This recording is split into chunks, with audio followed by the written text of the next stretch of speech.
축복의 통로가 되자. 미국에 가면 매사추세츠주에 뉴샴프톤이라고 하는 곳이 있습니다. 약 3만 5천 명이 사는 작은 도시입니다. 그곳에는 특산물이나 특별한 관광 코스가 없습니다. 그러나 조그만 오두막집 하나로 유명한 관광지가 되었습니다. 그 집 앞에 간판에는 이렇게 씌어져 있습니다. 이 집은 비록 조그만 오두막집이지만 이 집은 미국 역사를 새로 만들어낸 위대한 집입니다. 그러면서 그 아래 그 집에서 나온 인물들을 기록하여 놓았습니다. 지금으로부터 약 200여 년 전 그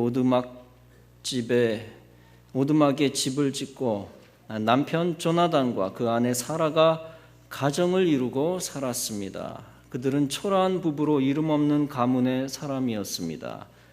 그들은 12명의 자녀를 낳았고 그 후 4, 5대에 걸쳐서 후손이 늘어났습니다. 그러던 중 부통령이 하나, 13명의 대학 총장, 3명의 주지사, 3명의 시장, 149명의 변호사, 48명의 판검사, 116명의 목사, 75명의 사업가, 25명의 발명가, 66명의 교수, 82명의 차관급 공무원, 68명의 의사가 배출되었습니다. 그래서 유명한 학자들이 그 가문을 연구한 논문을 발표했습니다. 결론은 조나단과 사라가 12명의 자녀들에게 축복으로 물려준 것이 바로 하나님을 잘 믿는 신앙이었다는 것입니다. 조나단과 사라는 이렇게 후손에게 축복의 근원이 된 것입니다. 여러분들도 자녀들에게 신앙을 물려주어 축복의 통로가 다 되시기를 바랍니다. 그리고 우리 예광교회 자체가 축복의 통로가 되어 우리 교회 출신들이 다 신앙의 명문가를 이루기를 바랍니다. 신앙의 명문가를 이루면 하나님이 아브라함처럼 형통케 해주시는 것입니다. 여러분들은 하나님의 영광을 세상에 전달하는 축복의 통로입니다. 축복의 통로가 되면 하나님은 아브라함처럼 복의 근원으로 삼아주십니다. 하나님은 아브라함을 통해 계획하셨던 것이 있었습니다. 그것은 온 땅에 하나님의 자녀들을 가득 만드는 것이었습니다.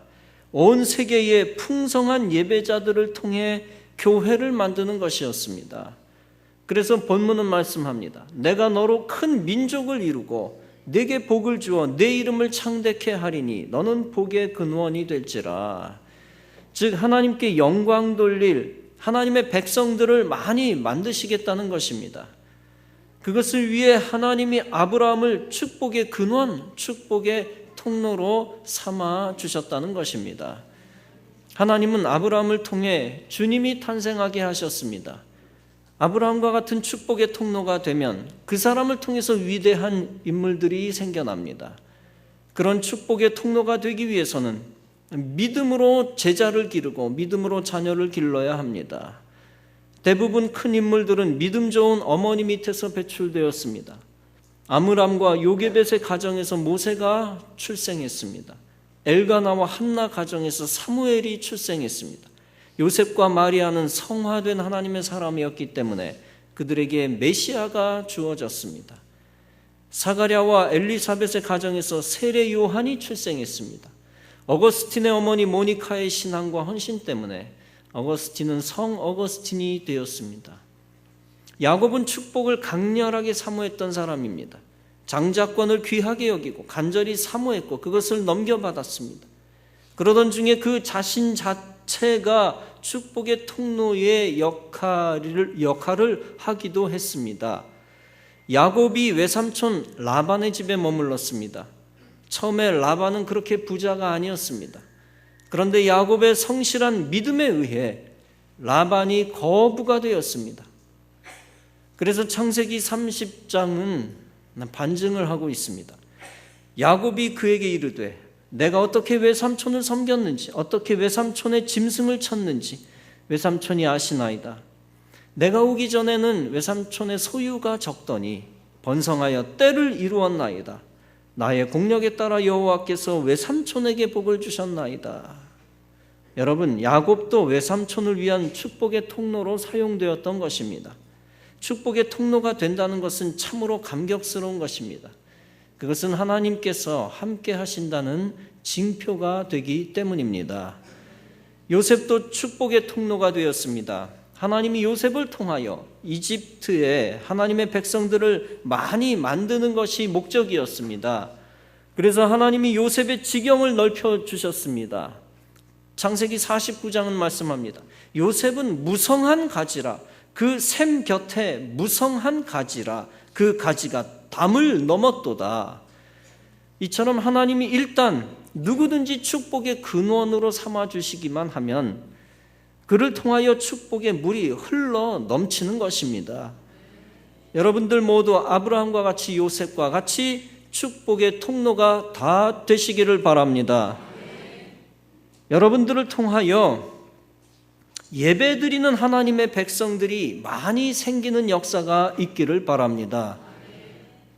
그리고 우리 교회 자체도 아브라함과 요셉과 같은 축복의 통로가 되기를 소망합니다.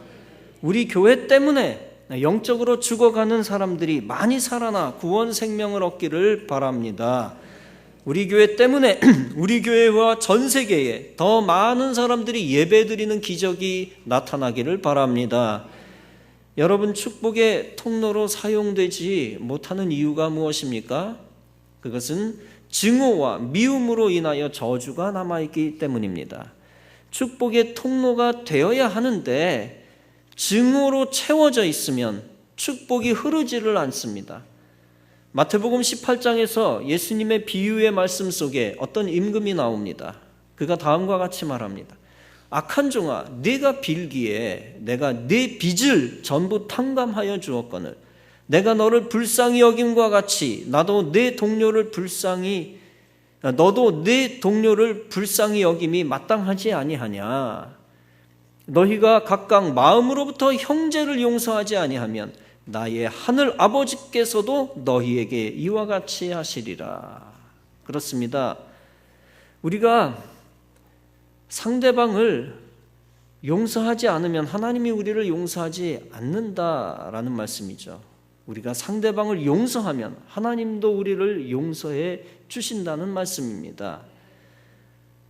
상대방을 용서하지 아니하면 우리의 마음에서 증오는 사라지지 않습니다. 증오가 사라지지 않으면 축복의 통로가 막혀 하나님이 복을 부어주시지 않습니다. 반면에 상대방을 용서하면 하나님도 우리를 용서해 주십니다. 더 적극적인 차원에서 우리가 상대방을 축복하면 하나님께서도 우리를 축복해 주시는 것입니다. 그러므로 우리가 축복의 통로가 되기 위해서는 상대방을 더 많이 축복해야 하는 것입니다. 여러분 모두 증오를 다 지워버리고 좋아하는 대상이든 싫은 대상이든 축복해 보시기를 바랍니다. 축복이라는 것은 1차적으로 복을 축한다.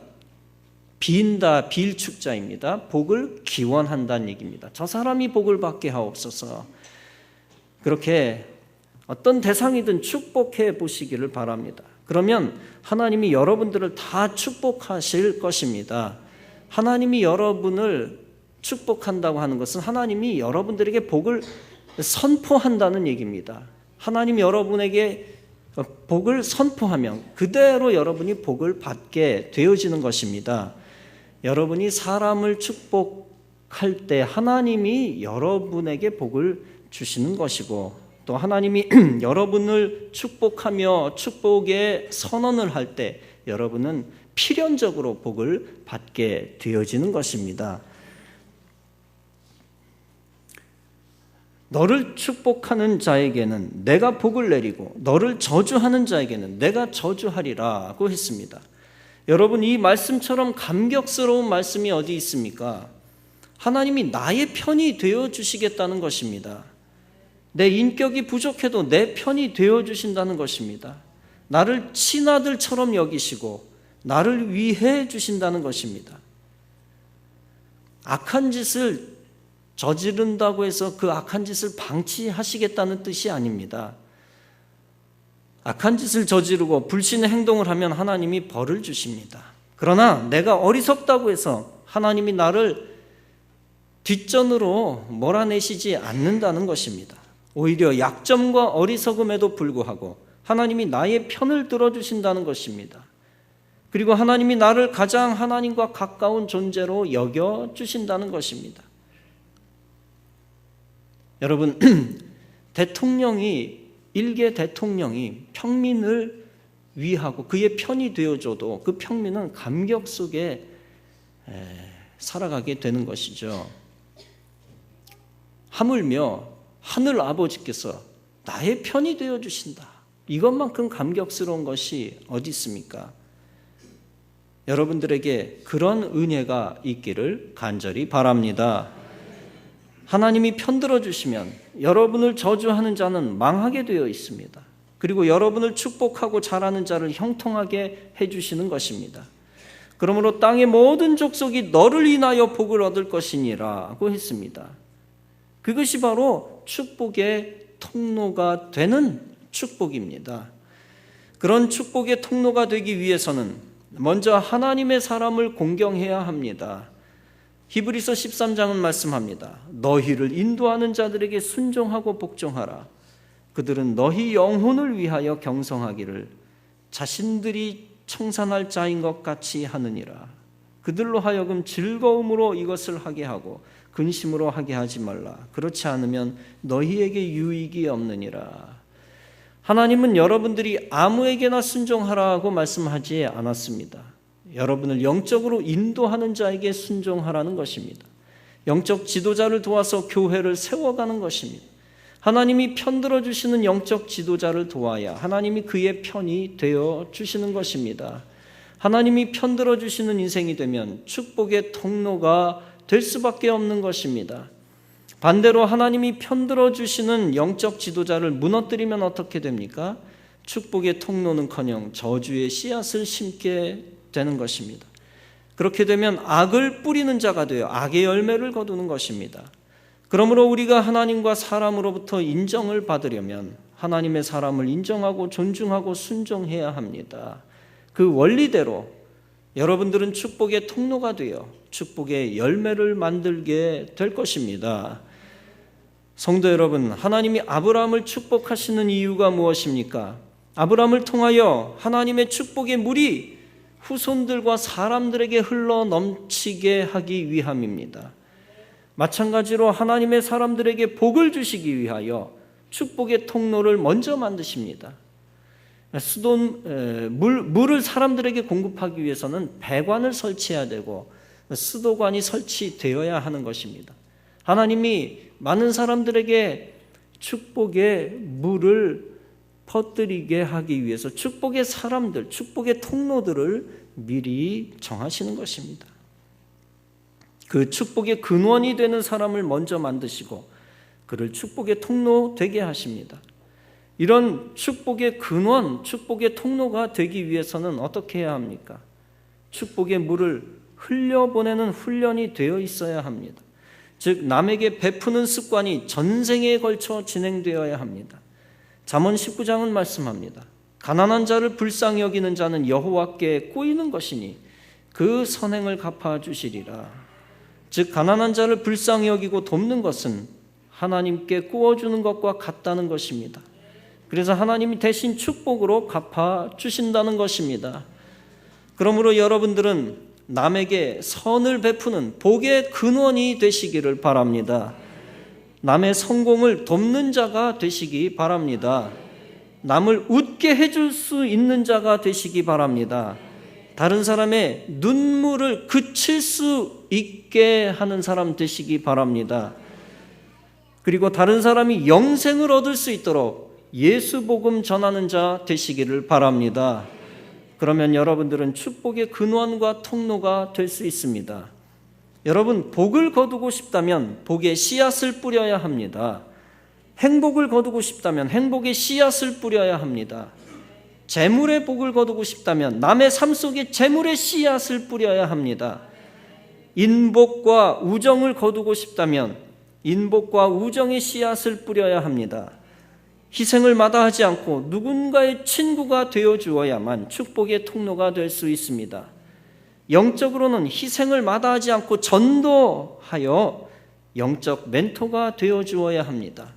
그러면 여러분들은 영적으로 축복의 통로가 될 수 있습니다. 그러면 아브라함처럼 수많은 영적 자식, 영적 자녀들을 많이 만들 수 있는 것입니다.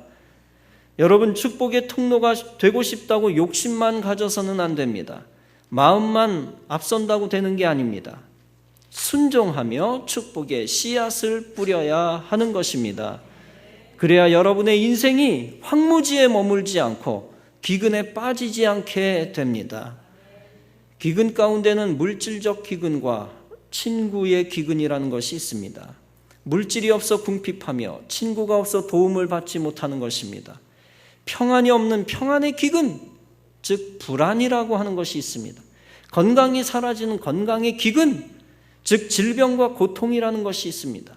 전도의 열매가 없는 영적 친구의 기근, 영적 황무지 가운데 서 있는 경우가 있습니다. 이 모든 것의 원인은 기근을 극복하기 위한 씨앗을 덜 뿌렸기 때문입니다. 축복의 통로가 되기 위한 대가를 치르지 않았기 때문입니다. 아브라함과 같이 순종하며 움직이는 결단이 부족했기 때문입니다. 건강을 위해 쾌락을 포기하는 대가가 필요합니다. 물질적 풍요로움을 위해 방탕함과 인색함을 포기하는 대가가 필요합니다. 영적인 축복과 하늘의 상을 위해 세속적인 것을 포기하는 대가가 필요합니다. 이러한 대가를 치를 때 비로소 축복의 근원이 될 수 있는 것입니다. 아브라함은 완전히 포기하는 모습을 보여주었던 것입니다. 축복의 근원이 되면 축복의 샘물이 솟아나와 모든 육신적인 영적인 기근이 사라지는 것입니다. 아브라함과 마찬가지로 이삭도 축복의 통로가 됨을 경험했습니다. 그랄이라고 하는 땅, 그 땅에 흉년이 들었습니다. 그때 창세기 26장에서 여호와께서 이삭에게 말씀하셨습니다. 너는 애굽으로 내려가지 말고 내가 네게 지시한 땅에 거하라. 이 땅에 유하면 내가 너와 함께 있을 것이다. 그리고 네게 복을 주고 내가 이 모든 땅을 너와 네 자손에게 주리라. 그래서 네 자손을 인하여 천하 만민이 복을 받으리라 라고 말씀을 했습니다. 아브라함과 아브라함의 자손에게만 복을 주는 것이 하나님의 궁극적인 목적이 아니지요. 천하 만민이 복을 받는 것이 하나님의 궁극적 목적입니다. 그것을 위하여 아브라함을 축복의 파이프로 우선 삼으신 것입니다. 그래서 우리가 다 아브라함의 자손이 되었고 천국 백성이 되었습니다. 아브라함으로 인하여 우리가 축복의 사람이 된 것입니다. 이삭이 그 땅에서 순종하였더니 어떻게 되었습니까? 성경은 말씀합니다. 이삭이 그 땅에서 농사하여 그 해에 100배나 얻었고 여호와께서 복을 주심으로 그 사람이 창대하고 왕성하여 마침내 거부가 되니라. 그런데 블레셋 사람들이 시기하여 우물을 막아버렸습니다. 이삭이 그곳을 떠나 그랄 골짜기에 장막을 쳤습니다. 그런데 한 번 이삭이 축복의 통로가 되니까 어딜 가나 형통하였습니다. 과거에 막혔던 우물터가 다시 터져서 이삭의 종들이 샘 근원을 얻었습니다. 그런데 이번에는 그랄 목자들이 시기하여 이삭의 목자들과 다툽니다. 이삭이 양보하여 다른 우물을 팠는데 또 그 목자들이 시기했습니다. 그래서 또 다른 우물을 팠는데 그때 비로소 다투지 아니했습니다. 그 우물의 이름은 르호봇이 되었고 그곳 역시 번성하였습니다. 그 후 이삭이 브엘세바로 옮겨갔습니다. 그때 하나님의 말씀이 임했습니다. 나는 네 아비 아브라함의 하나님이니 두려워 말라. 내 종 아브라함을 위하여 내가 너와 함께 있어 네게 복을 주어 내 자손으로 번성케 하리라. 여러분, 이 말씀 가운데서 우리는 여러 가지 교훈을 통찰할 수 있습니다.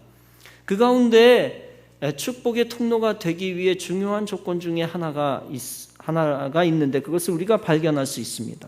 그것은 이삭과 같은 양보심이 있어야 한다는 것입니다. 하나님은 이기심 가득한 사람을 축복의 통로로 삼지 아니합니다. 왜냐하면 그런 자를 축복하면 그런 자가 자기만 복을 누리고 끝나기 때문입니다. 반대로 양보심이 충만한 자를 축복하면 어떻게 됩니까? 그를 통하여 주위에 있는 사람들도 더불어 형통하게 됩니다. 그래서 축복의 물이 넓게 퍼지게 하기 위해 하나님은 양보심이 충만한 사람을 택하시는 것입니다. 양보심이 충만한 자는 처음에는 막대한 손해를 보는 것처럼 보입니다. 그러나 여러분, 인생은 처음도 중요하지만 나중이 훨씬 더 중요합니다. 나중에 더 잘 되는 자가 진정한 축복의 사람, 축복의 근원, 축복의 통로라고 할 수 있습니다. 그런 자는 나중에 잘 되기까지 중간에도 많은 사람을 복되게 만듭니다. 그러므로 축복의 통로가 되기 위해서는 하나님께 합한 자가 되는 것이 중요합니다. 하나님께 합한 자라는 말은 추상적인 말이 아닙니다. 그것은 양보심이 충만한 사람, 베푸는 심성이 탁월한 사람입니다. 고넬료의 경우 그는 축복의 통로가 된 사람입니다. 그는 로마 군대의 백부장이었습니다. 그가 축복의 통로가 되니까 어떻게 되었습니까? 고넬료와 그의 가족이 복음을 받아들였습니다. 그리고 예수님의 부활 이후 구원을 경험한 최초의 이방 가정이 되었습니다. 여기서 최초라고 하는 말은 어찌됐건 중요합니다. 긍정적인 의미에서 최초라고 하는 것은 엄연히 복입니다. 엄연히 축복의 통로가 되었다는 것입니다. 그런 그의 심성과 더불어 심성에 따른 행보가 있었습니다. 무엇이었습니까? 사도행전 10장은 그에 대하여 묘사하며 말씀합니다. 그가 경건하여 온 집으로 더불어 하나님을 경외하며 백성을 많이 구제하고 하나님께 항상 기도하였더라. 실제 고넬료는 환상 가운데 하나님의 사자의 음성을 들었습니다. 내 기도와 구제가 하나님 앞에 상달하여 기억하신 바가 되었도다. 그렇습니다. 축복을 얻을 만한 심성과 믿음과 그에 따른 자비가 따를 때 하나님의 관심이 쏠리는 것입니다. 그러므로 하나님은 우리가 베푼 은혜를 일일이 보신다는 것입니다. 우리가 누군가를 도울 때마다 하나님이 그 자리에 계시는 것입니다.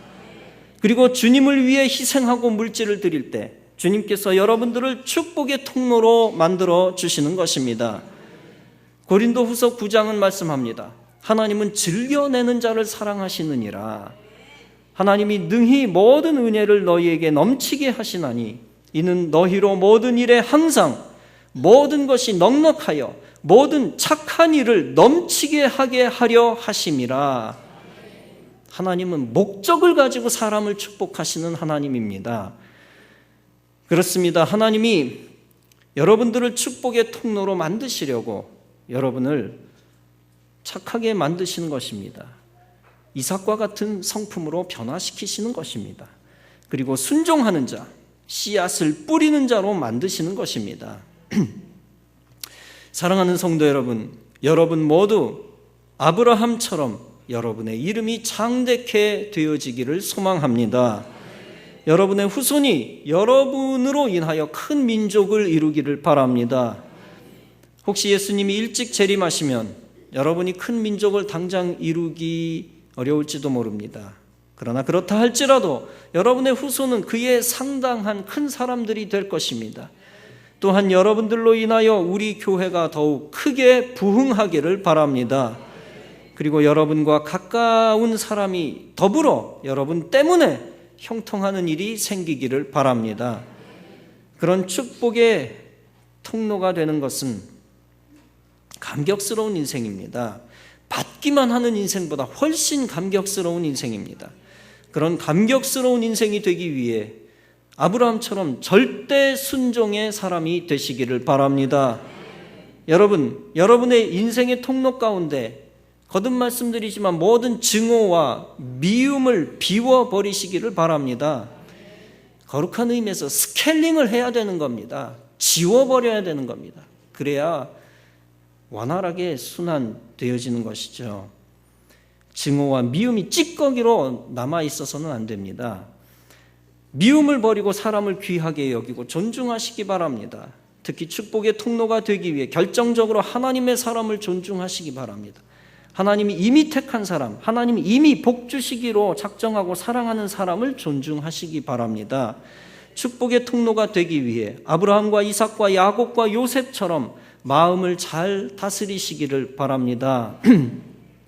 욕심만 앞선다고 축복의 사람 되는 거 아닙니다. 결코 이삭과 같이 풍성한 양보심이 있어야 합니다. 축복의 그릇이 준비되어 있어야 하는 것입니다.